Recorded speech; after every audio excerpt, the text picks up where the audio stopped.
अस्सलाम वालेकुम स्टूडेंट्स, कैसे हो? आज हम पढ़ेंगे कि जो है क्लासिफिकेशन ऑफ कार्बोहाइड्रेट्स। इसमें हमने मोनोसेक्राइड पढ़ लिया था और आज जो हम पढ़ेंगे वो है ओलिगोसेक्राइड्स। तो टॉपिक स्टार्ट करने से पहले जल्दी से आप नोटबुक निकालें और जो है पहले चैनल को सब्सक्राइब करें और फिर जो है हम टॉपिक को स्टार्ट कर रहे हैं। तो चैनल को सब्सक्राइब जरूर कीजिए। तो आज जो हमारा टॉपिक है वो है क्लासिफिकेशन ऑफ कार्बोहाइड्रेट्स। और क्लासिफिकेशन ऑफ कार्बोहाइड्रेट्स में आज हम पढ़ेंगे ओलिगोसेक्राइड्स। इससे पहले हमने मोनोसेक्राइड पढ़ लिए थे, मोनोसेक्राइड पढ़ लिए हैं और हम ओलिगोसेक्राइड पढ़ेंगे ये क्या है और ये जो है इनके कौन से किस्म है और जो है इनका क्या रोल है लिविंग ऑर्गेनिजम्स में। तो लेट्स गेट स्टार्टेड। आज जो है हम पढ़ेंगे क्लासिफिकेशन ऑफ कार्बोहाइड्रेट्स और इसमें पढ़ेंगे ओलिगोसेक्राइड्स। ओलिगोसेक्राइड्स, अब ये देखें ओलिगोसेक्राइड्स। सेक्राइड्स क्या हो गए? Sugar molecules. ये क्या है? Sugar molecules. तो ओलिगो का मकसद क्या है? ओलिगो मींस फ्यू, यानी जब कुछ शुगर मॉलिक्यूल्स यानी काउंटेबल शुगर मॉलिक्यूल्स किसी कार्बोहाइड्रेट के अंदर मौजूद हो उनको हम बोलते हैं ओलिगोसेक्राइड्स। अगर किसी कार्बोहाइड्रेट के अंदर 2 से 10 तक मॉलिक्यूल्स हों, if some carbohydrate contain 2 to 10 sugar molecules, then it is called oligosaccharide. Oligosaccharides में कितने मॉलिक्यूल्स होते हैं? 2 से लेकर 10 तक जो है शुगर मॉलिक्यूल्स होते हैं। अगर इनके अंदर 2 मॉलिक्यूल है शुगर के तो उनको हम डाइसेक्राइड बोलेंगे।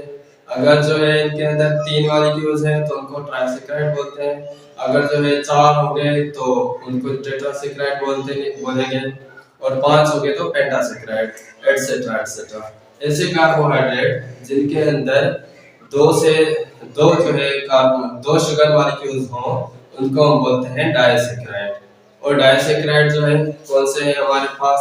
ये जो सक्रोज है ये डाइसेक्राइड है, माल्टोज है ये डाइसेक्राइड है, लैक्टोज है ये भी डाइसेक्राइड है। ये डाइसेक्राइड किस कैटेगरी में आते हैं? ये ओलिगोसेक्राइड की कैटेगरी में आ जाते हैं। और जो है ओलिगोसेक्राइड का रोल हमारी बॉडी के अंदर बहुत जरूरी है, बहुत अहम है। और जो है ये जो 2 से ये इनमें हम देखेंगे कि डाइसेक्राइड क्या है। डाइसेक्राइड्स ये किसको बोलते हैं? डाई। अब ये देखो डाई का मकसद क्या है? 2 सेक्राइड्स मींस शुगर। ये ऐसे शुगर मॉलिक्यूल्स हैं जिनके अंदर 2 शुगर मॉलिक्यूल्स, यानी डाइसेक्राइड्स ऐसे कार्बोहाइड्रेट हैं जिनके अंदर 2 शुगर मॉलिक्यूल्स हो उनको हम बोलते हैं डाइसेक्राइड। और डाइसेक्राइड हमारे पास 2 तरह के होते हैं। डाइसेक्राइड कितने किस्म के होते हैं? 2 तरह के होते हैं। एक होते हैं रिड्यूसिंग और दूसरे जो होते हैं वो नॉन रिड्यूसिंग होते हैं। एक होते हैं क्या? रिड्यूसिंग शुगर जिनको बोलते हैं हम, और दूसरे होते हैं नॉन रिड्यूसिंग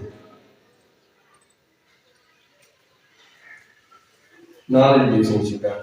अब ये रिड्यूसिंग क्या है? ये रिड्यूसिंग शुगर ऐसे शुगर मॉलिक्यूल्स हैं जिनके अंदर फ्री एल्डिहाइड या फ्री कीटोन ग्रुप मौजूद हो। जिनके अंदर फ्री एल्डिहाइड और कीटोन ग्रुप मौजूद होगा तो उनको हम बोलेंगे रिड्यूसिंग। और जिनके अंदर कोई भी फ्री एल्डिहाइड या फ्री कीटोन ग्रुप नहीं होगा उनको हम बोलेंगे नॉन रिड्यूसिंग। और नॉन रिड्यूसिंग शुगर सिर्फ एक ही है, वो कौन सा है? वो है सक्रोज। नॉन रिड्यूसिंग शुगर कौन सा है? वो है सक्रोज। वो क्या है? सक्रोज है।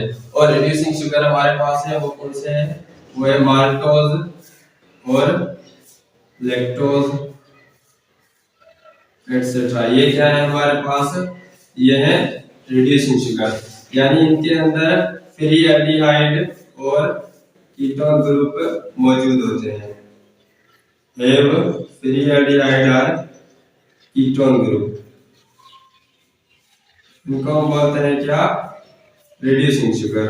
और जिनके अंदर नो फ्री एल्डिहाइड और ketone group, no free aldehyde और कीटोन ग्रुप, उनको हम बोलते हैं नॉन रिड्यूसिंग। ये जो नॉन रिड्यूसिंग है ये बहुत इंपॉर्टेंट है हमारे लिए, स्पेशली प्लांट्स के लिए। ये नॉन रिड्यूसिंग, ये जो है सक्रोज, ये क्या है? नॉन रिड्यूसिंग शुगर है। आपको पता है कि प्लांट के अंदर जो ट्रांसपोर्ट होती है, ये जो फूड है ये ट्रांसपोर्ट होता है सोर्स सेल से सिंक सेल तक। यानी सोर्स सेल ऐसे सेल को बोलते हैं जिनके अंदर फोटोसिंथेसिस हो, जहाँ पे फूड बनता है, वैसे सेल को हम बोलते हैं सोर्स सेल। और फोटोसिंथेसिस प्लांट के अंदर कहाँ पे होता है? वो तो होता है लीफ के अंदर। जो लीफ के जो सेल्स हैं उनको हम बोलेंगे सोर्स सेल। और जो है सिंक सेल क्या है? जैसे सेल जहाँ पे फोटोसिंथेसिस ना होता हो। तो जो रूट के सेल्स हैं या जो बाकी पार्ट है प्लांट के जहाँ पे फोटोसिंथेसिस नहीं हो रहा होता, तो उनको हम बोलते हैं सिंक सेल। ये जो सोर्स से सिंक तक मूवमेंट होती है किसकी? फूड की। ये जो ट्रांसलोकेशन होती है फूड की, वो किस फॉर्म में होती है? वो जो है सक्रोज के फॉर्म में होती है। और सक्रोज क्या है? ये नॉन रिड्यूसिंग शुगर है। और नॉन रिड्यूसिंग शुगर के पास कोई फ्री एल्डिहाइड या कीटोन ग्रुप मौजूद नहीं होता, इसलिए वो जो है वाटर से कभी भी जो है बॉन्ड नहीं बनाता। यानी कि ये वाटर के अंदर कभी डिसॉल्व नहीं होता। यानी वाटर के अंदर डिसॉल्व नहीं होगा क्योंकि अंदर इसके पास जो है फ्री एल्डिहाइड या कीटोन ग्रुप मौजूद नहीं है, इसलिए ये जो है इजीली क्या कराता है? प्लांट के अंदर ट्रांसपोर्ट कराता है। ट्रांसपोर्ट जो है प्लांट के अंदर जो है वो किस फॉर्म में होती है? फूड की ट्रांसपोर्ट जो है सक्रोज के फॉर्म में होती है, क्योंकि ये नॉन रिड्यूसिंग है। अब हमें ये देखना है कि ये जो है ये बनते कैसे हैं। तो इनके अंदर कौन सी बॉन्ड है? तो इनका जो है हम स्ट्रक्चर ड्रा करेंगे। ठीक है, अब इनका स्ट्रक्चर ड्रा करेंगे तो देखते हैं इनके स्ट्रक्चर को कैसे है इनका स्ट्रक्चर। ये जो बॉन्ड है इनके अंदर, जब ये दो मोनोमर्स जो है एक दूसरे से बाइंड होंगे तो कौन सा बॉन्ड बनेगा? हमने पढ़ा था ना पहले, ये जो है कि कार्बोहाइड्रेट के अंदर कौन सा बॉन्ड होता है? हमने पढ़ा था कि इनके अंदर जो है ग्लाइकोसाइडिक बॉन्ड होता है। तो हम डाइसैकेराइड का जो है क्या बनाएंगे? स्ट्रक्चर बनाएंगे। डाइसैकेराइड का स्ट्रक्चर कि ये कैसे बनता है। और पेप्टाइड बॉन्ड जो है हमारे पास ग्लाइकोसाइडिक बॉन्ड, ये कैसे बनती है? तो हम जो है हमारे बुक में जो दिया गया है स्ट्रक्चर, वो है माल्टोज का। ये जो माल्टोज है ये क्या है? ये डाइसैकेराइड है। माल्टोज ये डाइसैकेराइड है किसका? ग्लूकोज का। दो ग्लूकोज मॉलिक्यूल जो है, ग्लूकोज एक, ये ग्लूकोज दूसरा, ये दोनों एक दूसरे से बाइंड होकर क्या बनाते हैं? माल्टोज बनाते हैं।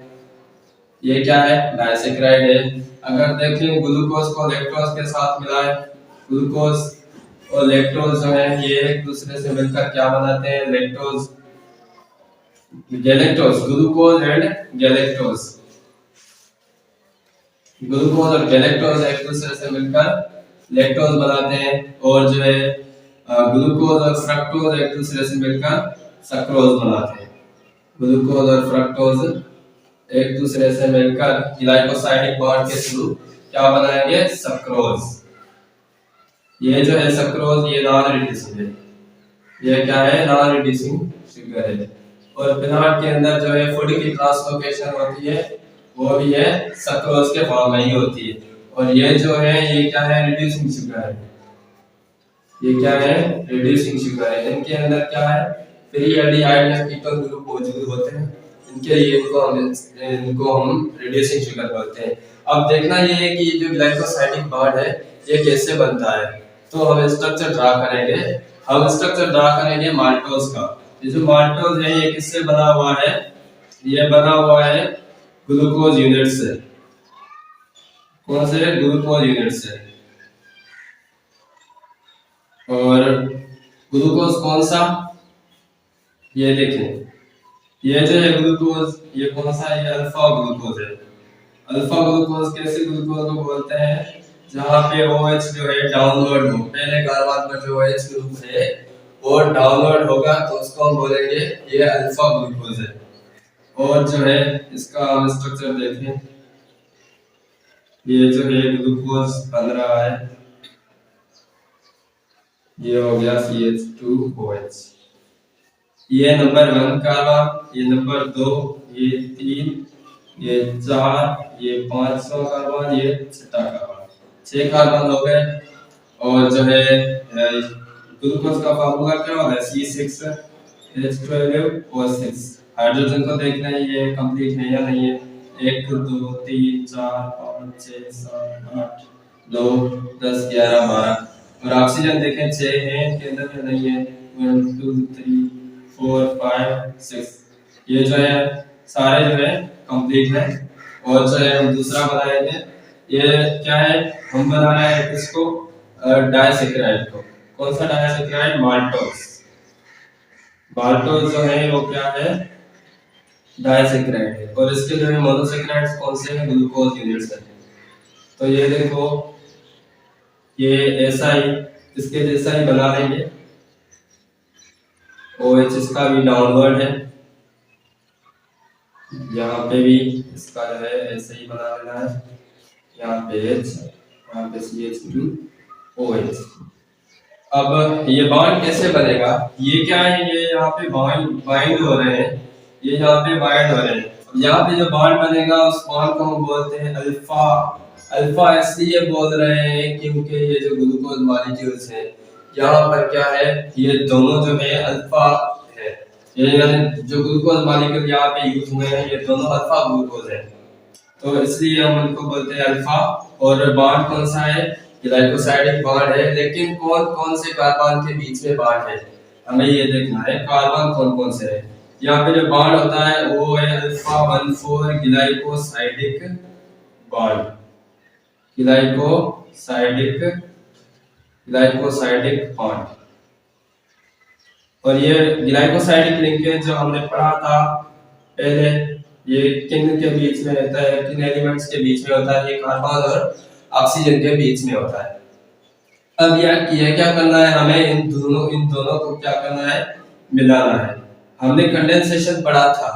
कंडेंसेशन में क्या होता है, ये जो वाटर मॉलिक्यूल है वो रिलीज हो जाते हैं, यानी वाटर मॉलिक्यूल का एलिमिनेट होते हैं, रिमूव होते हैं। और यहाँ पे जो बॉन्ड बनता है, यहाँ पे क्या होगा? बॉन्ड बनेगा। तो कैसे बॉन्ड बनेगा? ये बॉन्ड बनेगा एक और जो 1 और 4 कार्बन के बीच में। ये नंबर 1, ये 2, ये 3 कार्बन, ये 4 कार्बन, ये 5th कार्बन, ये 6th कार्बन, 6 कार्बन। तो इनके बीच में क्या बनेगा? यहाँ पे देखो OH OH दोनों डाउनवर्ड है। और यहाँ पे जो बॉन्ड बनेगा उसको हम बोलेंगे ग्लाइकोसाइडिक लिंकेज। कैसे बनेगा बॉन्ड? अब देखें ये देखें, यहाँ से इसको हाइड्रोजन को निकालना है और यहाँ से OH को निकालना है। यहाँ से इन दोनों को क्या किया हमने? निकाल दिया। ये वाटर यहाँ से निकल गया। अब बाकी क्या बचा यहाँ पे? ये यहाँ से निकल गया तो इसको हम रिमूव कर देते हैं। बच गया यहाँ पे ऑक्सीजन। तो ऑक्सीजन यहाँ पे क्या करेगा? वो जो है अगले कार्बन से, ये जो 4th कार्बन है इसके साथ क्या करेगा? बॉन्ड होगा। ये देखें, इसको हम बना देते हैं यहाँ पे बॉन्ड। और यहाँ पे देखें बचा, यहाँ पे जो ऑक्सीजन बच गया था वो ऑक्सीजन, ये जो पहले वाला ऑक्सीजन है, पहले कार्बन का ऑक्सीजन, कार्बन नंबर 4 जो दूसरा ग्लूकोज है उसके कार्बन नंबर 4 के साथ बाइंड होगा और ये बनाएगा यहाँ पे जो बॉन्ड बनती है अल्फा।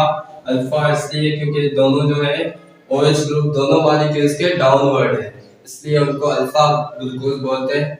और जो है 1,4 इसलिए क्योंकि जो पहला ये जो एक ग्लूकोज है जिसका कार्बन 1 है बॉन्ड में जो टेक पार्ट कर रहा है, बॉन्ड में हिस्सा ले रहा है, पहला कार्बन है। और दूसरे ग्लूकोज का जो यूनिट है वो है 4th कार्बन। तो ये जो है इसको हम बोलते हैं, ये जो बॉन्ड बना है यहाँ पे इसको हम बोलते हैं अल्फा 14 ग्लाइकोसाइडिक लिंकेज या ग्लाइकोसाइडिक बॉन्ड। तो ये है हमारे पास क्या है, ये है डाइसैकेराइड।